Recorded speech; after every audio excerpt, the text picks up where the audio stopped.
All right, ladies and gentlemen, we've reached the last session of the Festival of Media Latin American Conference. Let's welcome once again your CEO, Jeremy King.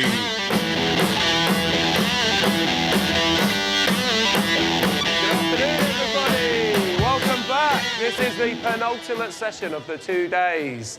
Wow, it's good to see you all back in here. How many people have got a beer? No one? Wow, okay, that's good. I like it. You're all very much concentrating on the sessions that are about to happen, which is good for us.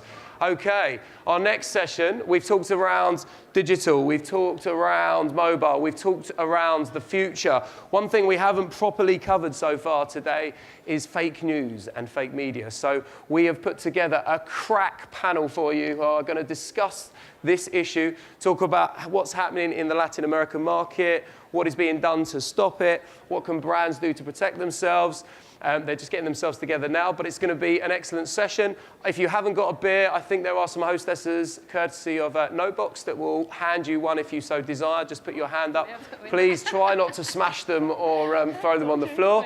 They're not the easiest of seats, are they? But thank you very much for persevering with us. So, without further ado, I will introduce you to their chair, which is Liliet Heredero, who is from BBC Miami Borough. BBC Mundo, take it away for us, Liliet. Thank you very much. We wanted an entrance like that, but we didn't get one. So welcome to this session about media rules of engagement, brand safety, and fake news.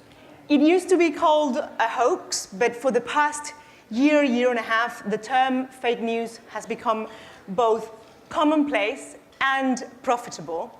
We're living in a time that has been defined as a post-truth age, or in Spanish, la era de la posverdad. Many people think that fake news actually did influence the outcome of the US presidential election. And those of us in the media, in the mainstream media, are constantly under attack, and we're being called the enemy of the American people. So how did we get here? And what does this mean? And what is the responsibility that we have? And what are we going to do as an industry? How are we going to come together to stop this? So to answer some of these questions and some of the questions that I'm sure you might have, I am joined by our panelists. Next to me is Cynthia Hudson, the Senior Vice President and General Manager of CNN en Español. Next to Cynthia, Ernesto Echeverry, Director of Marketing for LatAm Airlines. And Daniela Kashish, Marketing VP for PepsiCo in Brazil.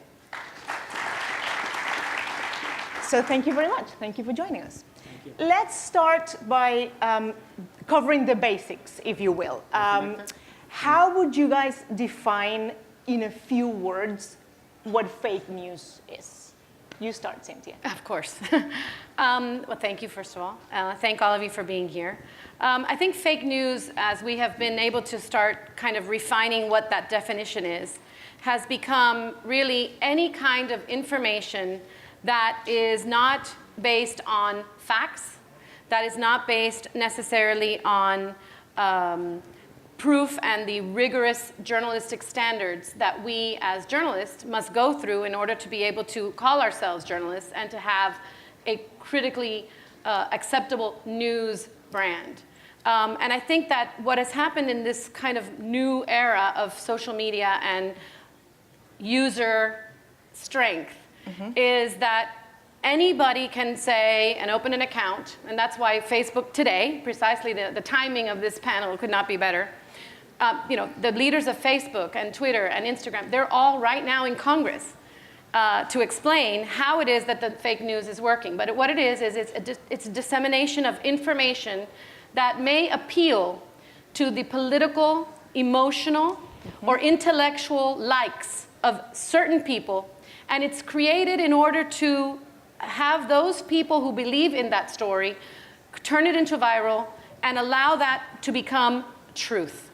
So you take something that is fake, it's given the platform and the dissemination to the point where some people believe it's true. And the perfect example of that was during this election campaign, where everyone was sharing that Bill Clinton had a pizza parlor in New York, that in the basement there were sex slaves who were all underage. And some poor guy from I don't know what state went to the pizza parlor, and of course there was no sex slaves, there were no underage kids, and Bill Clinton had nothing to do with it. But that kind of effect, where I want to believe this to be true, and I want this shares my opinion, and I like that it validates me. This news or information validates what I believe.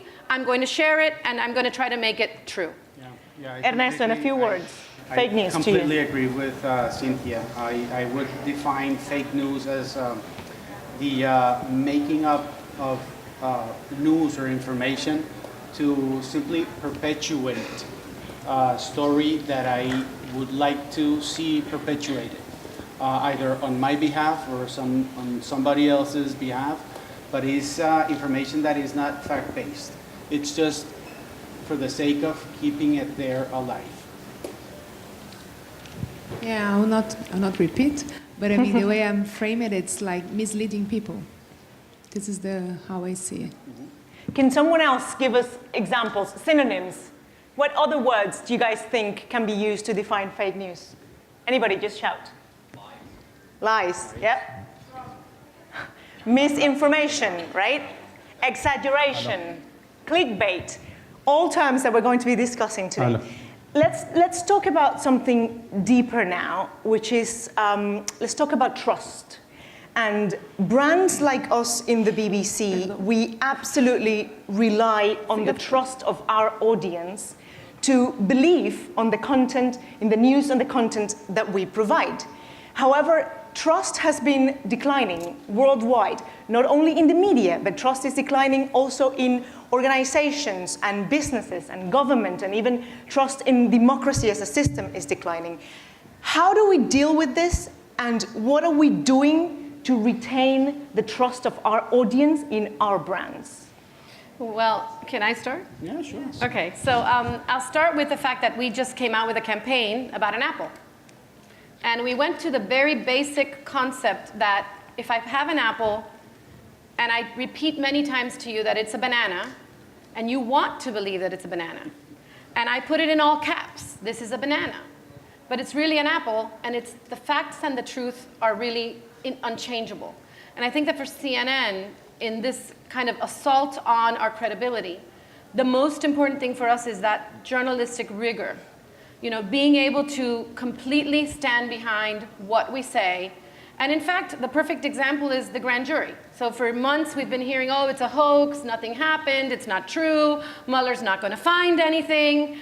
And yet, one guy already said he was guilty, the other two are sitting at home, and this is the tip of the iceberg. This is going to go on for a while. So I think that the credibility of a brand is critical, but I also believe that this is being done purposefully. Meaning there's a direct correlation between the need to destabilize governments and power and understanding that the easiest way and the easiest place to do that is in a democracy. Because a democracy allows you access. No one is denied access to whatever they want. If you can't do this in China, China does not allow you to have access. But in a country like the United States, where the doors have been opened both physically for people to arrive, but also in terms of information, it's very easy to get people to start questioning race.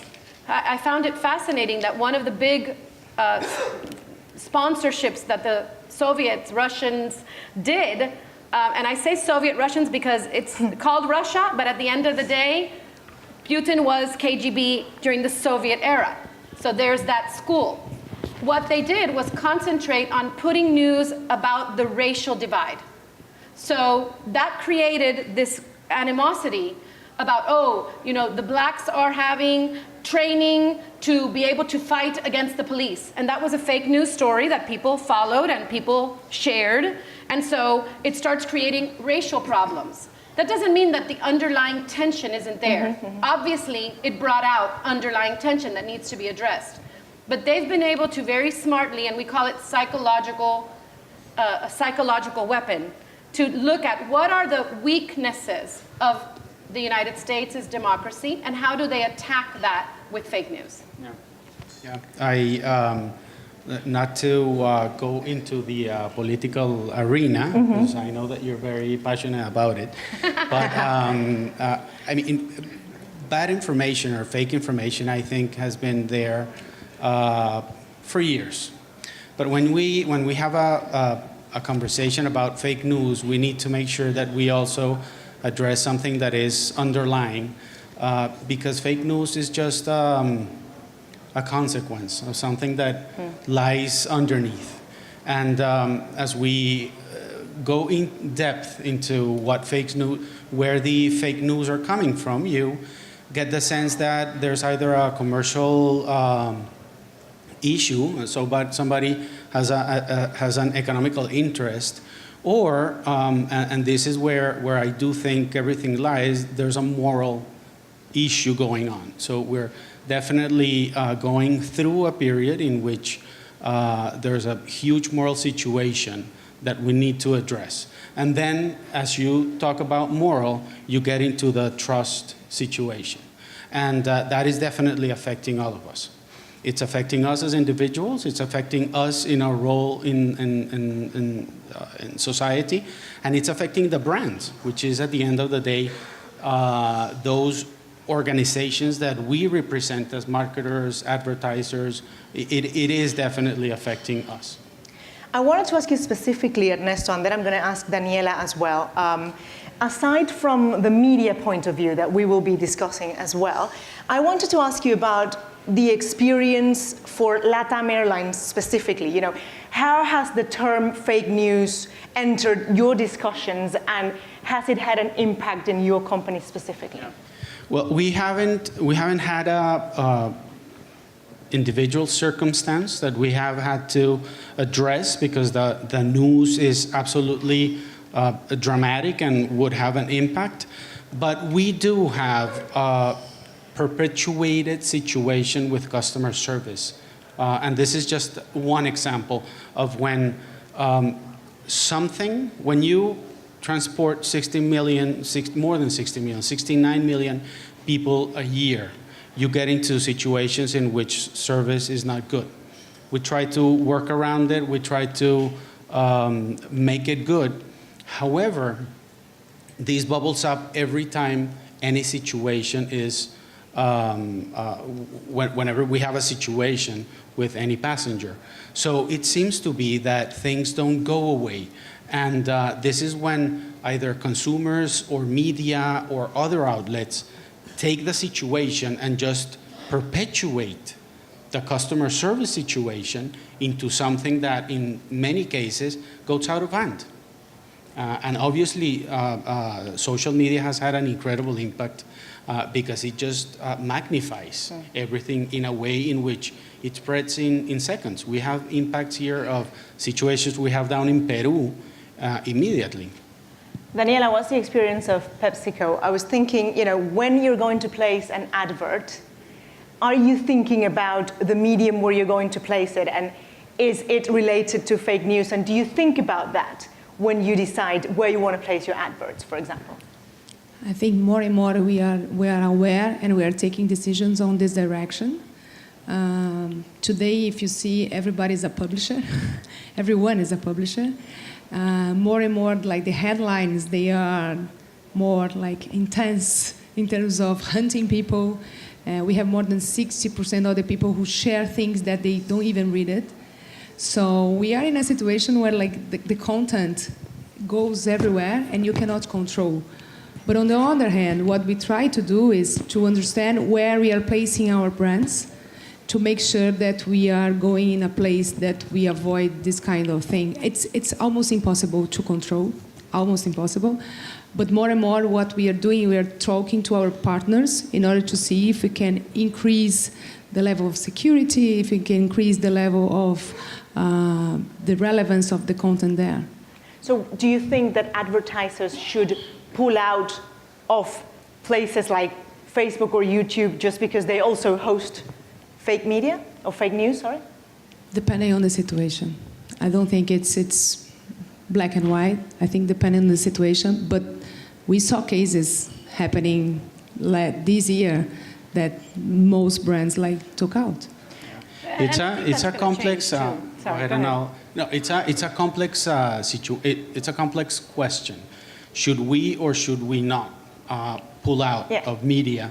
And what's the responsibility what's the responsibility? of advertising? Because as brands, we play a huge role, and we have to be responsible. We cannot think that there's somebody else out there that will regulate and things will go away. Because we as brands have fueled the mechanisms of how I wrote it down because I loved it. I love how we call it participatory culture. So I love the way in which we have fueled the mechanisms that have perpetuated this participatory culture. So we need to play a role. We need to raise the flag. Somehow we need to make sure that the red flags are raised and the measures are taken to ensure that those places, whatever the name is, become secure places to grow brands. And I also think that the fact that they're presenting today to Congress is the fact that it's not good business for a platform to simply allow for anybody. You know, my 17-year-old daughter could come out and say she's doing Leila News, and Leila News writes whatever she wants. I mean, I think it's going to be, this is an interesting process, right? We're in a convergence of media that allows for them to evaluate how are we going to give credibility to certain sites. I think that advertisers are not going to be able to simply say, give me the masses and the volume, because they're going to have to be more picky. And I'm sorry I'm doing this, but I keep going like this. So they're going to have to, they're going to have to work with their, the advertisers are going to have to be picky. The media is going to have to be very picky about what they consider news. And I think that the, buyer beware. Users need to be careful. When you read, what some things come from, it's clear that that's, if you've never heard of it before, it's probably there's something wrong with it. And I'll give you an example. A few years ago, people said, oh, newspapers are dead. If you look at the top social media sites right now, in addition to CNN and BBC, etc., the Washington Post and the New York Times have been able to really cement their credibility. And so I think that if we as journalists go back to really the roots of what we do, and this will call into question, I think, in Latin America particularly, where media have been very associated with political parties. The idea that you already know, depending on which country you go to, this newspaper goes left, this newspaper goes right. I think that's going to have to change, because you're going to find yourself in a place where you're only speaking to your audience. We have a psychology of participatory media in which you have to go deeper to the psychology of people wanting and needing likes. I need somebody to tell me that this picture looks great. And by the way, I don't post a single picture that really looks like me, because it goes through a site to get rid of any wrinkle that I have. And so I think that there's a psychological evaluation that converges with the fake news, the fake information. So this is, I think, all very important, and it's an important discussion to have. I think if I understand you correctly, you're saying that fake news in the short term is helping brands or media brands like BBC or Of CNN course. because they're trusted and people are coming because to us. And I'll give you an Is that the case absolutely, with CNN? because if you're going to come to somebody, you're going to say, wait a second, and this happens to us in every country in Latin America. They'll see their local channel say something. They will then come to CNN to verify if it's true. A perfect example is Chile last week had student uprisings. They immediately come to CNN Español to double check that what they're seeing in their local media is true or not. Mind you, during hurricanes, nobody called us fake news. When we were down on the ground in Maria, or down in the ground in Irma, or down in the ground in Houston, nobody said, oh, it's fake news. It's only fake news when they hear what they don't like to hear. So, I think that big brands are going to be able to continue to be very solid about their, what we stand for in terms of journalism. And I think it's the responsibility also of everyone to say, before I start sharing something and look like a fool, I'd love to know how many people shared the fake pizza story. You know, it was millions, not millions, hundreds of millions. Yeah, I do think that as consumers, as just people, we need to start making sure that we not just read things that support our opinion and start fact-checking, which is pretty much that psychological angle that you're talking about. I read stuff that only supports what I believe in. Right. And that's not the way in which things should work. Well, your brain won't work well if you only do that. Exactly. Let me Not a ask. good thought process. Let me ask something to the audience, and I do ask you to, shout your answers. How do you guys get your news? I'm sure you're going to say BBC and CNN, obviously. So how do you guys get your news? This morning, how did you? Can't hear. Twitter, someone said. Okay, what else? CNN, all right. There you go, thank you. Yeah. That's the BBC team, that doesn't work. NPR. Who else? NPR, okay. Who else? Everybody, come on. New York Times, where else? You're all very, very, very informed people. So nobody goes on Facebook every morning and goes like that, right? Nobody? No, you don't? You don't get your news from Facebook? More and more, all of us, even though we haven't said it, we do get our news from Facebook. And the question I wanted to ask you guys is, the fact that our Facebook feeds are designed and organized by algorithms rather than being, by an editor. When we bought the newspaper, an editor would decide, okay, what goes on the front page. Now is an algorithm that is prioritizing emotions rather than facts. The question I wanted to ask you is, do you think that the fact that now more people are getting their news through social media and that we as media are trying to get our audience also to read our stories through social media, do you think that that has changed in any way the way that we do journalism? The fact that people are prioritizing emotion rather than fact. Yeah. Has it impacted the way that we do journalism? What do you think, Cynthia? Of course, I think that we've learned that we do a certain type of storytelling for a TV audience. We do a different type of storytelling for an Instagram. We do a different type of storytelling for Facebook. We do a different type of storytelling for Twitter. It doesn't mean that the story is different. The way we tell the story is different because the users are different. We know how, because those algorithms help us also.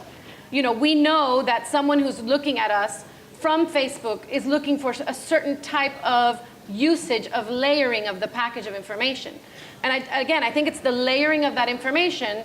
It might be shorter if it's something on Twitter or Instagram. We've had to learn to live with 140 characters. But what is our responsibility then in generating what we call clickbait journalism, which is creating a headline that we want people to click, and it's over emotional because we want people to like us as well. But it's not necessarily what it's in the story. What's our responsibility? I caution on being over emotional. And the I same think thing that over time, there's going to be a rejection of the over-emotional. The over-emotional works on Kim Kardashian. The over-emotional works on mass hysteria. But I think when it comes to serious information, and I think that this is a lesson, the US is going to be a lesson for other countries. We get trolled all the time. CNN, if we put out a story about Venezuela, I have an entire group of trolls that immediately starts discounting everything we say. If I put out a news about something that a government does not like, they will immediately go on the attack, and we can tell that they're the trolls. So it becomes the obligation of the user to be able to say, why are they attacking them so furiously? I figured that as long as I bother everybody, I'm doing my job. The minute that somebody loves me, we're in trouble. How about you guys from the brand perspective? Because at the end of the day, you're also putting content out there, right? You're also creating and generating content.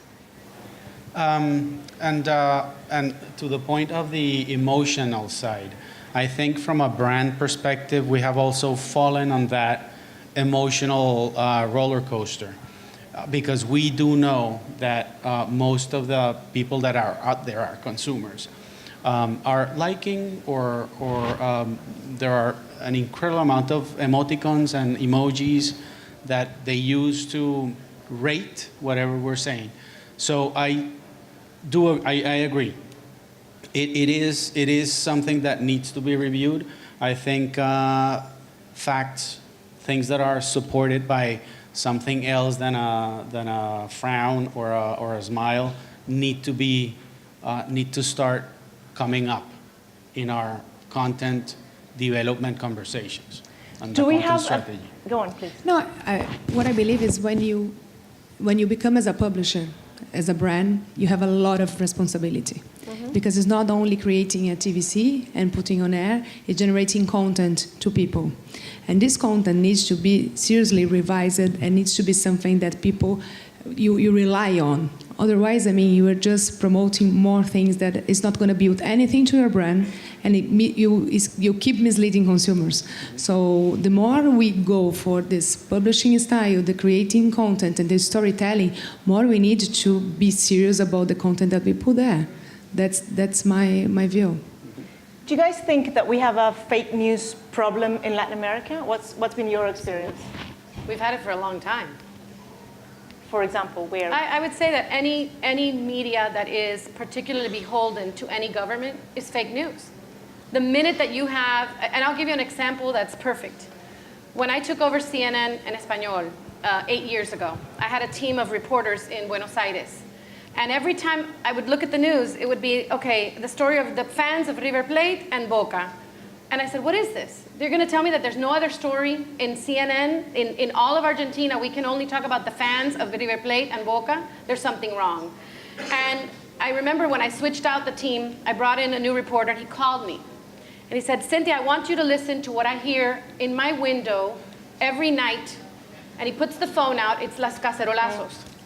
No media in Argentina, none, had put the audio and the video of Los Cacerolazos because they were all worried that they would get taken off of their signal. We had already been moved because the government did not want us. They had moved us over to Channel 78, which thankfully now we're going back to where we used to be. And I said, Jose Manuel, start recording right now Los Cacerolazos. People need to see and hear that. No other media was doing it, only CNN. And I can tell you in every country, when CNN has been the first one to report on something that, for fear, other media have not reported. And I can tell you that in every country. Yeah.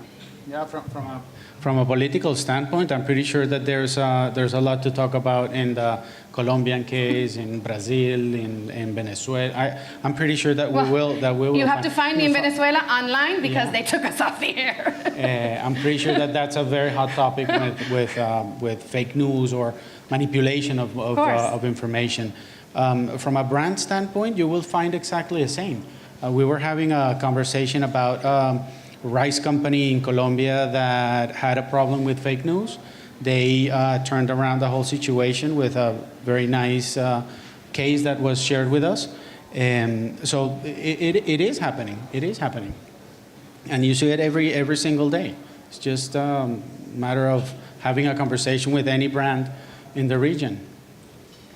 Thank you very much. We're going to open the floor for questions. So if you have any questions for our panelists, please feel free to ask them. This is the time.